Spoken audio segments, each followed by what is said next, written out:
We begin with more witnesses taking the stand in the DUI manslaughter trial of polo mogul John Goodman. One of them, a key witness for the state, the toxicologist who examined this case. News Channel 5's Jay Cashmere leading our team coverage. He's live outside the Palm Beach County Courthouse with the latest developments. Jay.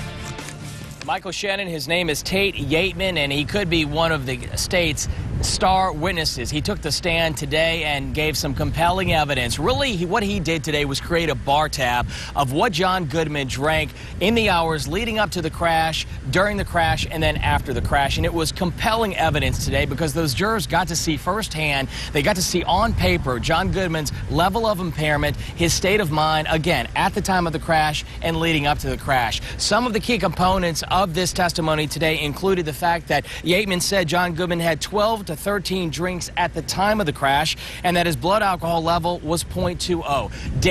Damaging evidence. He was cross-examined by the defense, and of course next week the defense will present another toxicologist to try and refute this, but nonetheless a big day again for the prosecution. And as we bring in alcohol and drug testimony today, I want to welcome in my colleague News Channel 5's Alex Sands. He was covering today's testimony, all the witnesses that took the stand, and one key component of all the literature today that we heard, Alex, was prescription medication that came up. And hydrocodone at that, Jay. You think back to the first day of his trial, back before jury selection, there was that question, could that be part of his trial admitted into evidence? And the judge said, we'll see how it goes. Well, today it came up and there was some conversation back and forth for hours, we should say. Felt like hours, more for about 25-30 minutes in the courtroom, but the question was, can this be admissible because it was found in his system, in John Goodman's system? Well, it turns out, according to what the prosecutor Ellen Roberts told the judge today, she found out that there was in fact a bottle of hydrocodone found inside John Goodman's car after the accident. She found out Friday night. So after back and forth with defense attorneys and prosecutors, the judge said yes, it can come into evidence. And so just after the lunch hour, that toxicologist was asked about this. John Goodman said during the initial medical examination that he had taken a hydrocodone pill 11 hours before, sometime early on Friday. But the toxicologist said based on what he'd seen, that either John Goodman took more than what he should have or took it much later than what he said he did. And so the question was, did the hydrocodone influence the alcohol itself? And if it did that significantly impair John Goodman? That was for hours this afternoon a significant part of a testimony. Either a larger dose was taken at that morning dose or it was taken much more recently. Okay.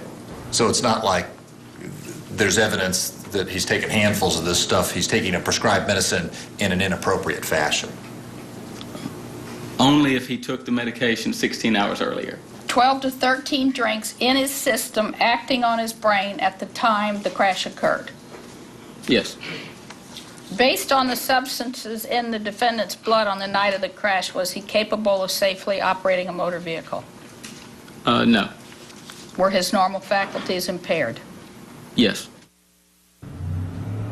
Of course, once the defense came up just after 3 o'clock this afternoon, they hit back hard, questioning much of this, trying to get to the bottom of whether this toxicologist even had the background to make the assessments. Here's part of their exchange.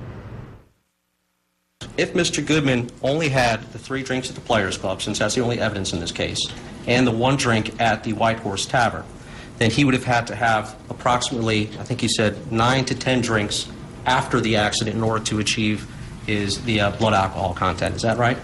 That is correct. Okay. Do you know what the time frame is in this case as far as the timeline is concerned? My understanding is the accident occurred approximately 1 a.m. and that Ms. Pembleton indicated that he arrived at her trailer at 1:30. Given a 30-minute time. And so as the day gets wrapped up here at the Palm Beach County Courthouse, those questions now linger in the jurors' minds, whether hydrocodone enhanced the alcohol that the prosecution says John Goodman had in the hours before the crash.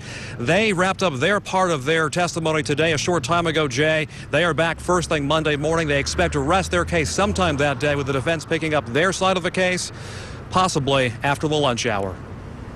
Some compelling yet complicated scientific evidence. Alex Sands taking us through the day's developments.